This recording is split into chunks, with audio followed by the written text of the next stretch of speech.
Penn State versus Notre Dame. It's the Orange Bowl. Can James Franklin finally win the big game? Can Notre Dame complete a pass beyond 5 yards? Two experts are going to give their perspective on a Penn State win and a Notre Dame win here on this Locked On crossover.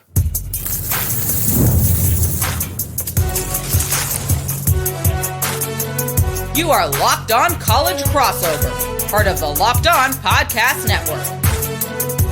Your team every day.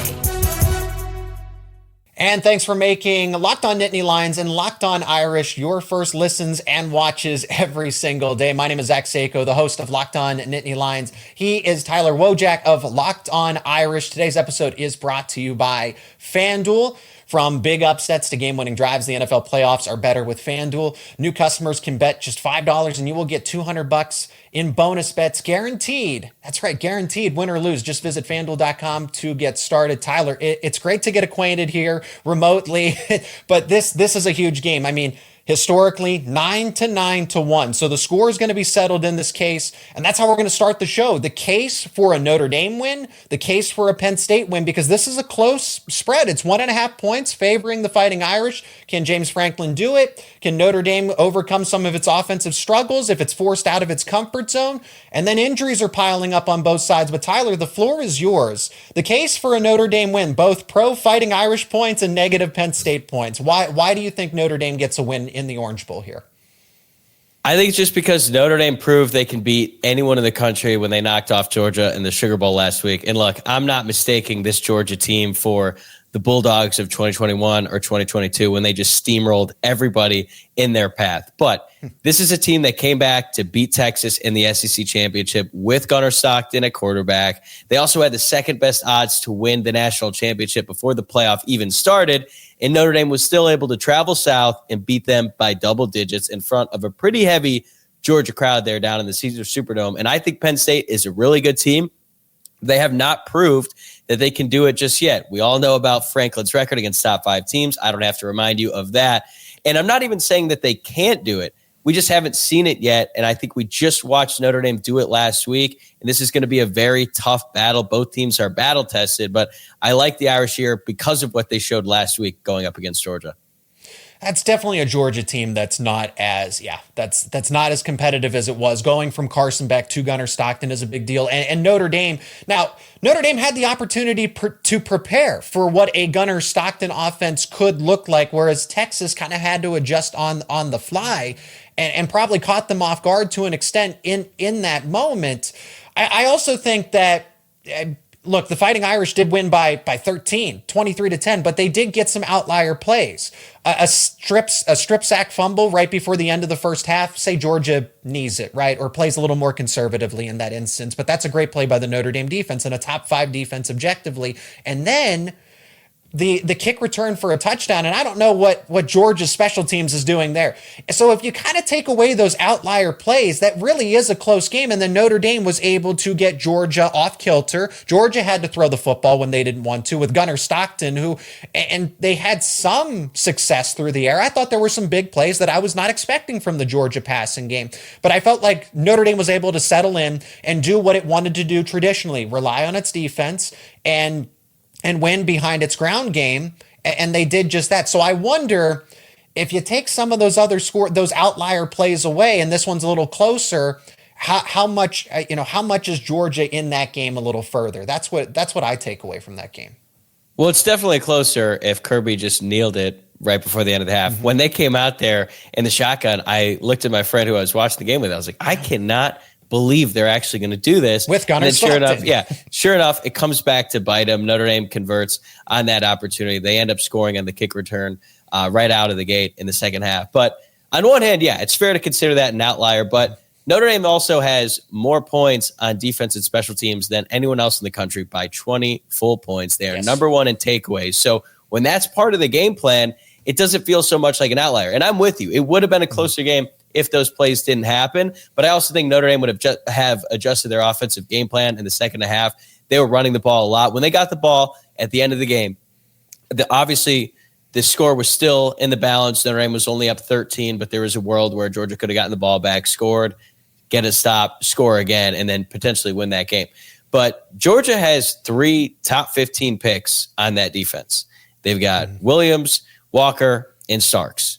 And Notre Dame ran the ball over and over and over again to burn 7.5 minutes off the clock. They didn't have to pass in that situation. And Georgia defense that has been dominant. Even though this isn't quite as dominant, we all saw what they did against Texas in the regular season and in the SEC championship. Like, those guys are really, really good. But at the most important moment of the game, Notre Dame's offensive line specifically wore them down, and they were able to ice the game. Like, that had nothing to do with the outliers, the backup quarterback, or anything. In the game's biggest moments, Notre Dame won in the trenches handily, and that's why they won that game. All right, it's my turn. I'll give you the case for a Penn State victory in this game against Notre Dame. For pro Penn State, so James Franklin struggles in the big game, right? Okay, well then Boise State doesn't happen. Is that not a big game? That's the Fiesta Bowl, the first round of the college football playoff. SMU didn't win the ACC title, but they got there in its first season being a part of a Power 4 conference, so they are legitimate. So it's what James Franklin did in 2018, 2019, 21, 22, 23 against Michigan, against Ohio State has no bearing on a game against Notre Dame. These two teams are unfamiliar with one another. I do not care that, because they lost in 2022 with a different coaching staff, with different players, that is somehow going to affect them playing Notre Dame in the early parts of 2025. So this team with Andy Kotelnicki and Tom Allen as the coordinators, Drew Allar is a more seasoned veteran quarterback. Guys who came from that elite 2022 recruiting class are now veterans, as Nicholas Singleton, Katron Allen, denied Dennis Sutton, Abdul Carter. We'll talk more about injuries, but he's supposed to be available. Jalen Reed, Zachy Wheatley, all these guys that were younger football players are now the faces of the football team, and they're very good, I might add. From just kind of look at Notre Dame, Notre Dame hasn't been forced outside of its comfort zone, so it's easier said than done here. But what happens if Penn State is able to force Riley Leonard into some more obvious passing situations? This is a team that, yes, they don't necessarily need to pass the football, but when I look at yards per attempt, okay, around the 70s, right?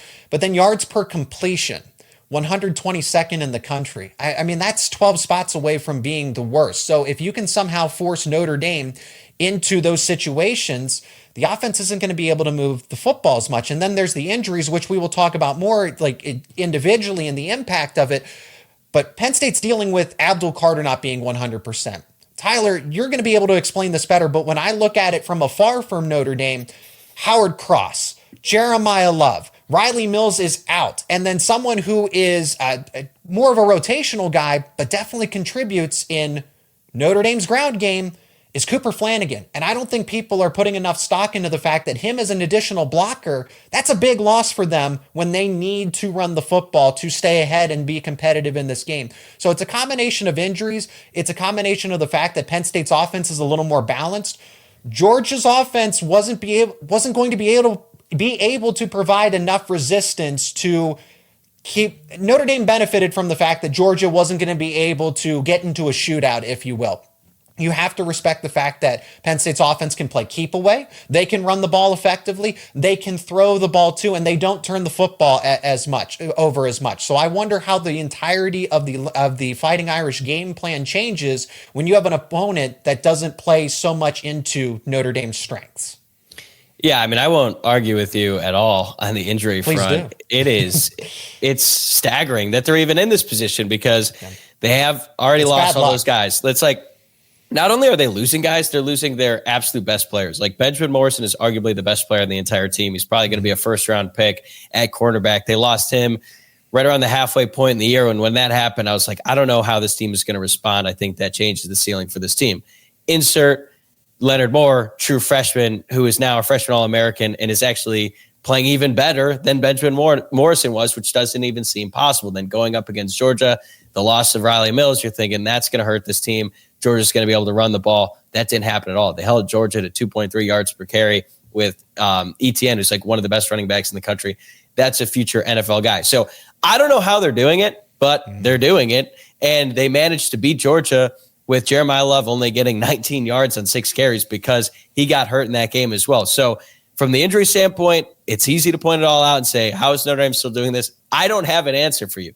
But in terms of the game plan, It does sound simple. Just force Notre Dame to throw it and you'll beat them. But I think every single team that Notre Dame has played this season has had the same game plan, and it hasn't really worked out for any other team except Northern Illinois, and that was in week 2. Well, let's make some sense of these injuries, how Notre Dame would overcome Jeremiah Love. He's going to play, but he's going to be limited. So what can Jadarian Price, Aeneas Williams, and Riley Leonard in combination, how can they pick up the slack? Is Eli Raridan and Mitchell Evans going to be able to, in a tandem, help out in the passing game, help out in the blocking? We'll talk about Notre Dame's injuries, plus Abdul Carter. Is he going to play? How effective will he be on the other side of this break? And today's show is brought to you by Rocket Money. Did Rocket Money help you find any subscriptions that you forgot about or that you were paying for twice? Now, that's definitely happened to me. I've had a few subscriptions that I didn't even realize I was still paying for, and Rocket Money can make it so easy for you to track all of them down. It's like having a personal assistant for your finances. Rocket Money is the personal finance app that helps you find and cancel your unwanted subscriptions, monitors your spending, helps you lower your bills so you can grow your savings, brings everything together in one place. Whether it's subscriptions, your spending habits, or even your goals that you want to hit in the new year. Rocket Money has over 5 million users and has saved a total of $500 million in canceled subscriptions, saving members up to $740 a year when using all of the app's premium features. And one of the best features is the subscription tracker. You can use it to cancel services you don't use anymore, and you'll save a ton. Plus, with the goals feature, you can automatically set aside money for the future, so no more stressing about budgeting every single month. Cancel your unwanted subscriptions and reach your financial goals faster with Rocket Money. Go to rocketmoney.com/lockedon today. That's rocketmoney.com/lockedon. Again, rocketmoney.com/lockedon.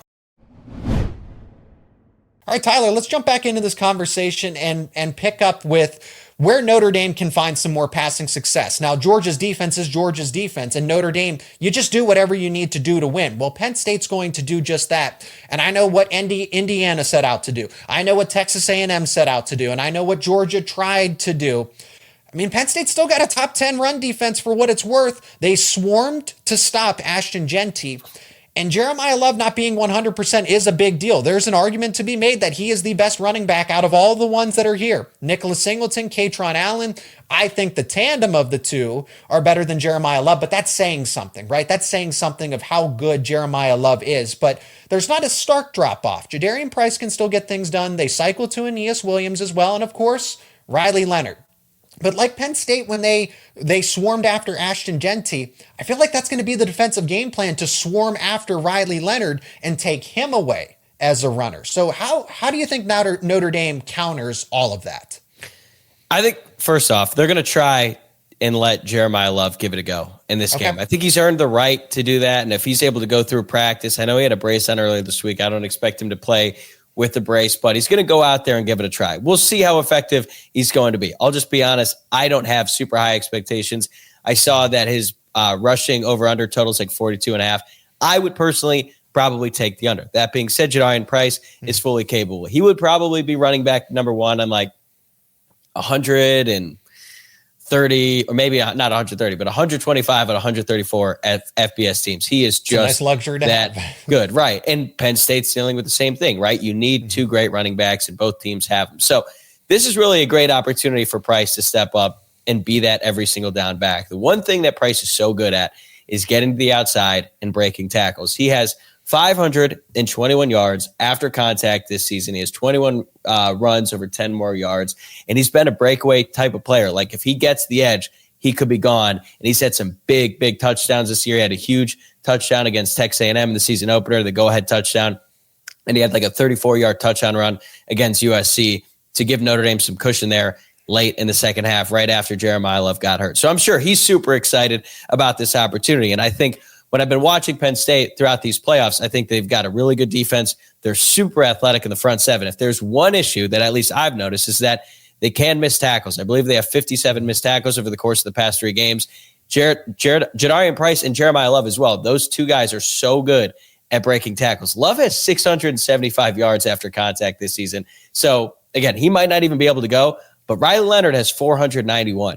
So the biggest thing for Penn State is going to be bringing those guys down. I think they are going to be a little bit conservative with Riley Leonard and how they use him in the run game early on. But as the game goes on, you started to see it against Georgia. They started running him a lot more, especially once Jeremiah Love went out. So it's going to be a lot at Price early. They're going to mix in the true freshman, Aeneas Williams as well, who's really come on late in the season. And then later on in the game, especially in like third or fourth down situations, expect to see Riley Leonard run the ball a lot more.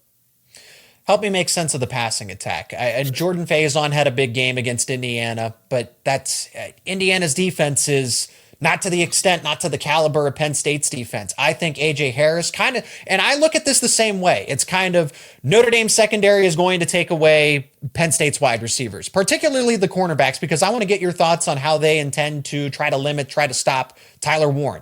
I think Aiden Schuler has his work cut out for him. I know what Xavier Watts does, kind of like Zach Seyko over here at Penn State, is that he plays center field. So it's not really going to be Xavier Watts versus Tyler Warren. It's going to be Aiden Schuler versus Tyler Warren. But this is the similarity here as far as how they're built. Penn State's wide receivers aren't great. Notre Dame's wide receivers aren't great. So how are they moving the football through the air if it's 3rd and 8? Are they just going to stay committed to the ground game? They're still going to try to run it? Or if they're down by 7 late in the game, how are they going to try to move the football through the air? Mitchell Evans, I know, has that potential to be a superstar tight end. Injuries, unfortunately. Same thing with Eli Raritan. Like, I respect these players, but I do see the struggles. If Notre Dame is forced into these situations, just how do they overcome them?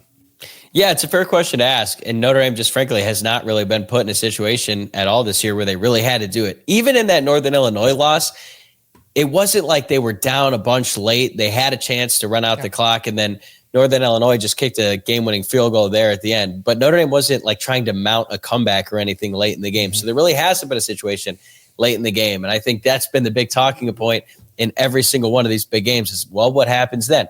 I don't really know. I can say that Jordan Faison has looked really, really good as of late. He had that big game against Indiana in the first round of the college football playoff. He hurt his ankle in the season opener, and throughout much of the year, he just never really looked healthy. He re-aggravated it against Louisville. So now seeing him healthy, he has become the go-to option on the outside, and he is just a very slippery, very elusive player. They have Mitchell Evans. He's come up big in like third and short situations like that. I still don't think he's like fully recovered from his torn ACL last year. There's something just, it doesn't look all the way back with him. Bo Collins, the transfer from Clemson, has been a decent player at times in the boundary, but it's going to be a big test. And I think any team who puts Notre Dame in a situation where they have to pass the ball late in the game is going to have an advantage, but some different guys have stepped up along the way. Collins had the touchdown last week. Faison had several catches. He probably would have had more, but 2 plays were wiped off because of penalties. So it'd be tough, but I think it's just going to be spreading the ball out and trying to find mismatches when they're there because Notre Dame doesn't have a true number 1 option at tight end or wide receiver. And that's what I mean. I don't think there are a lot of mismatches when you compare, and it's on both sides. Now, Tyler Warren is Tyler Warren. I mean, he was a Heisman contender. So when you compare the two sides, it's really just Tyler Warren because I would trust Notre Dame's, and as a Penn State podcast host, I'm not afraid to admit that the defensive backs overall, it's going to be a battle between Aiden Schuler, Xavier Watts against Tyler Warren, and how they decide to bracket him, and then Al Golden in this as well. What is he going to scheme up defensively? But the wide receivers on the outside for both sides, Trey Wallace, Amari Evans for Penn State, and then Jordan Faison, Bo Collins, great house for Notre Dame, where they're going to struggle against A.J. Harris and Jalen Kimber and Zion Tracy, and then Jalen Reed and Zachy Wheatley are going to be really responsible for trying to cover an Eli Raritan and Mitchell Evans, who are just going to have to be more involved in this passing game. Tyler, quickly before we go back to break, what is kind of the other pressing thing? Because you mentioned tackling, and Penn State's tackling has not been good this season. So I'm glad you brought that up. Riley Leonard, Jeremiah Love, depending on what his situation is, how much usage he's going to get in this game, or Jadarian Price, all of those guys are going to be able to get extra yardage, in Penn State, like they did with Ashton Genty, really have to swarm to the football if they're going to do that, because I think they can win the one-on-one matchups outside and devote more resources to run defense. But when you look at Penn State, you say, okay, how can Penn State fix this in the same way that I'm saying, how does Notre Dame fix its passing attack, or at least has some better options there? I think in the case of Notre Dame, when you look at this matchup with Penn State, obviously the Tyler Warren matchup jumps out. You've already alluded to it. And what is Notre Dame going to do to counter that? I can tell you they're going to run man coverage on the outside. That's going to happen. They should have full faith in Leonard Moore and Christian Gray to run man coverage. And sometimes Penn State is they're probably going to beat him, and they're willing to accept that so long as they don't score a touchdown on those plays. Like they've been perfect before. Smith, the wide receiver on Georgia, had that big play that wasn't negated, but it was brought back because of the Parker Jones penalty on the sideline. But when I look at Warren, obviously that's a mismatch because he's physically so imposing. He's like 6'6", 250 and can move. I don't think Notre Dame is going to run man coverage on him one-on-one at all in the entire game. I think there's going to be one man on him, and then I think they're going to bracket coverage, bring in linebackers, and bring in safety help as well, because I think they look at the challenge on the outside as, look, if we completely shut down these wide receivers, eliminate them from the conversation, then you can use either two safeties or one safety in the sense of Xavier Watts kind of like hovering and then maybe a linebacker covering him in the short yardage situation. And then if he goes beyond that, that's when Xavier Watts comes in and then they double him. But I think in a game like this, both offenses are going to try to get the ball to their stars as much as possible in the run game or the pass game. And Penn State likes to run and throw the ball to their running backs and like to give the ball to Tyler Warren and by any means possible. So I think that is the biggest thing that I'm concerned about as a Notre Dame fan going into this matchup. Like the running backs are obviously scary, but Tyler Warren is just a different beast. Yeah, he is. I'm at tight end, finishing 7th in Heisman voting. I mean, that's something to behold in its own right. I mean, this season had a lot of crazy finishes, 12-team playoff, Travis Hunter winning the Heisman, but that in itself, that Tyler Warren even got the respect as a tight end. There's still some other key matchups we have to get to, plus our final predictions, our final score predictions. We're going to go on the record for this game in the Orange Bowl. We'll tell you more about some of those matchups, including Penn State's offensive line. They struggled with Boise State's blitz. Well, if Boise State could have that kind of success, Notre Dame's definitely going to. We're going to discuss it more after a break. And welcome back for our final segment on this Locked On crossover. I look at Penn State's offensive line versus Notre Dame's defensive line, and that certainly concerns me. I know for the sake of the matchup, Howard Cross not being 100% and whether or not he's a full go, I don't know if it's a similar situation to Jeremiah Love, so Tyler, you'll be able to shed some light on that. But Riley Mills being out, that's just unfortunate. I want Notre Dame to be at its best for the sake of a Penn State victory, though. This is a big deal. Riley Mills is Notre Dame's best pass rusher. And then Howard Cross is just your best overall defensive lineman with what he can do in run defense and in the pass rush. I still have my concerns about a guy like an Oben at defensive end. And Notre Dame was still able to get success. Georgia's offensive line is still comprised of a bunch of different high-end 4-stars and 5-stars. And the Fighting Irish were still able to get pressure up the middle. Now, part of that is, hey, that's a new quarterback relatively. Gunnar Stockton is not starting a lot of games. Yes, he's a veteran, but he's not as experienced as you would like him to be. And Notre Dame is just able to manufacture pressure. I am concerned with the way that Boise State had success against Penn State. That's probably the first time I've seen Drew Allar under that much duress since Michigan and Ohio State 2023. So that's saying something. Penn State's offensive line has done well, but then Boise State in the Fiesta Bowl, if a group of 5 team can do that to Penn State's offensive line and pass protection, then what can Notre Dame do here? Yeah, that's the biggest matchup in the entire game. I think Notre Dame's defensive line. Yeah, you could really say it on both sides of the ball, but that is one that I'm most interested in because this is a depleted defensive line unit. But for Cross, it's not like Love. Cross is definitely going to play. I expect him to be close to 100%, but he's been dealing with injuries like all season long, and he's still been highly productive. Like has 4 sacks as a defensive tackle. That's pretty tough to do. That's not a position that really lends itself to racking up a bunch of stats. And he's just a game wrecker at times. He's not the biggest guy. He's only 6'1", 290 pounds, but he is so quick and he has such good hands that he can just find his way in the backfield. But without Riley Mills and with whatever they've kind of put together on the defensive line, it's less about any one individual guy, and it has more to do with the way that they work together. And a big part of that is Al Golden, the defensive coordinator, and the way that he schemes up blitzes.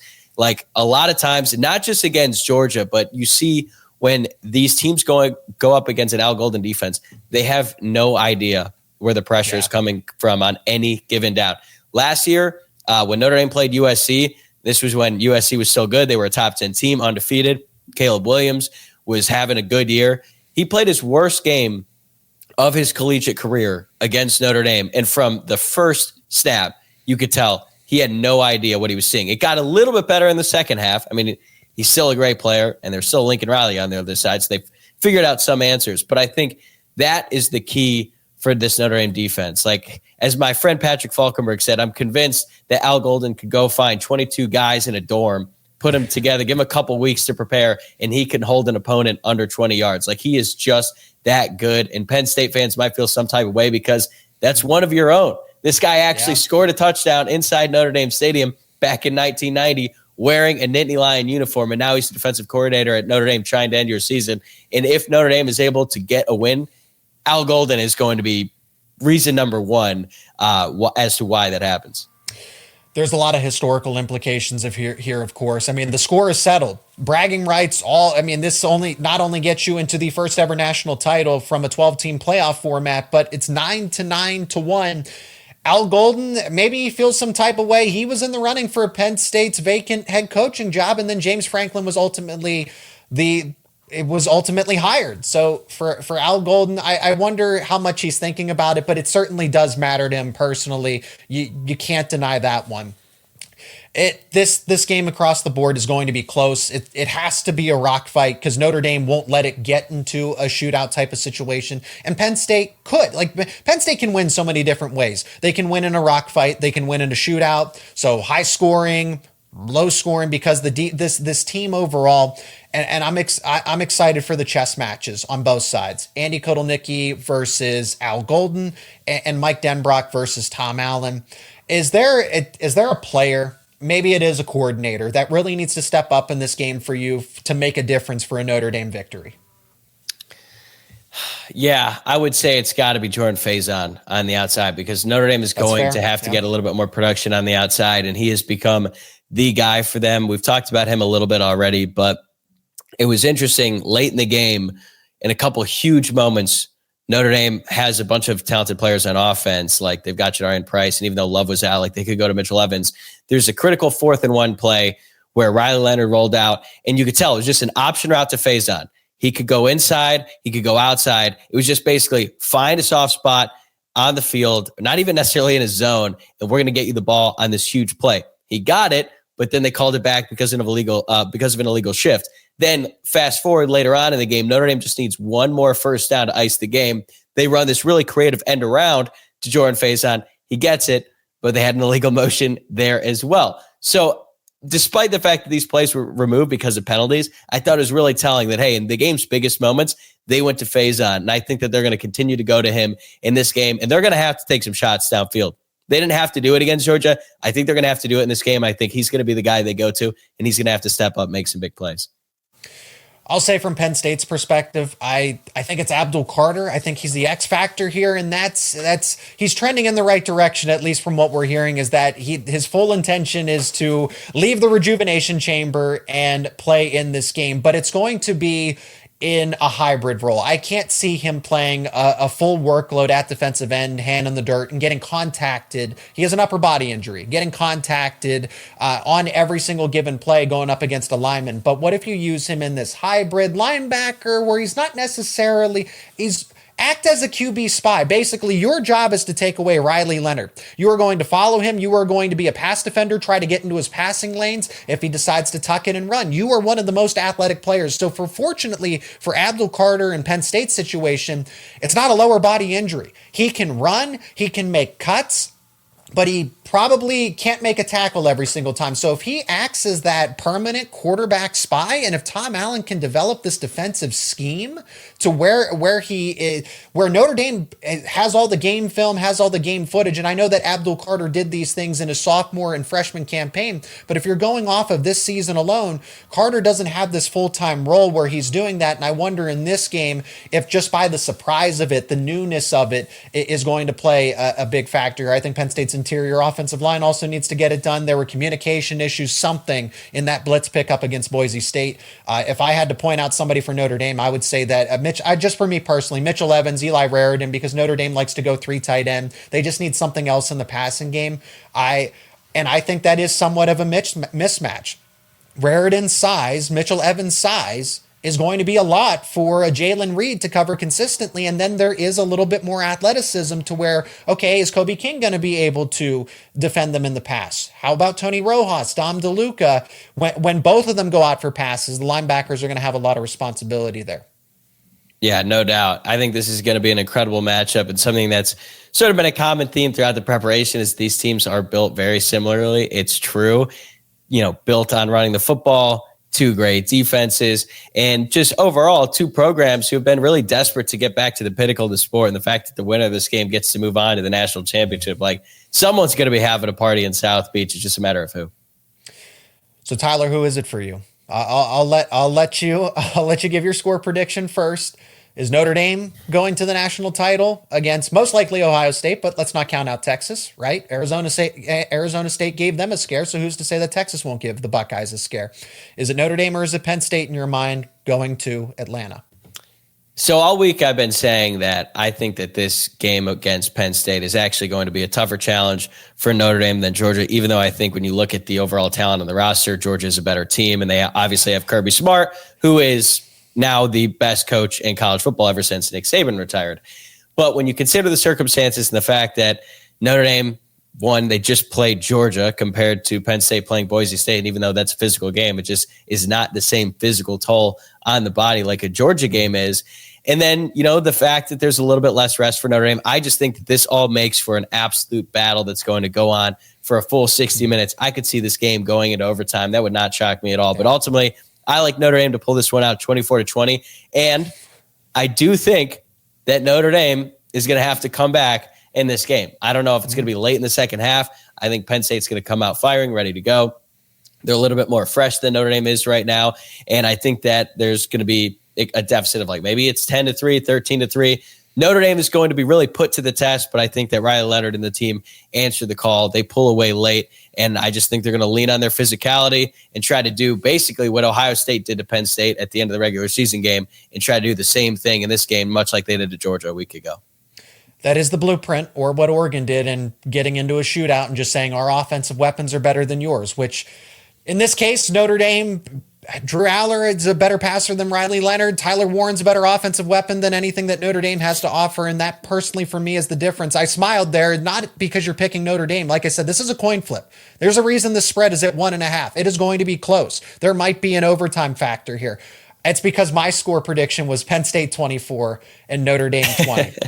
I just think Penn State. So I am banking on the fact that everybody else has said, probably, Locked On Hoosiers, probably Locked On Texas A&M probably had the same case of hey, this is how you stop Notre Dame. And I feel like Penn State is a little more prepared to be able to do that because Drew Allar can make the throws that Texas A&M couldn't, that Indiana couldn't. They can stop and they can be physical with Notre Dame. And yes, they're going to get worn down, but look at the way that they handled a Boise State. Ohio State is on a different level. And in that Big Ten championship game, that's Penn State's kryptonite, honestly, is having 3 elite wide receivers. There are only a few teams that do have that, and that's Ohio State and Oregon. Well, Penn State's not playing either of those teams. So Penn State actually matches up. It's not an advantageous matchup, but they're at least prepared for this situation. They can handle this. It's going to be close. I don't think it's an absolute blowout. You're probably confident in a Notre Dame win. I'm confident in a Penn State win. So let's see where the chips fall where they may. Tyler, it's been a great conversation. This is one of the better crossovers that I've done, one of the better conversations that I've had overall, and it's because this matchup has so much to offer from so many perspectives. Penn State versus Notre Dame in the Orange Bowl for the first ever 12-team format national championship. Tyler, I appreciate the time. I'm glad we could do this crossover episode. Thank you for your insight and analysis into the Fighting Irish. Of course, man. Anytime. Enjoy the game.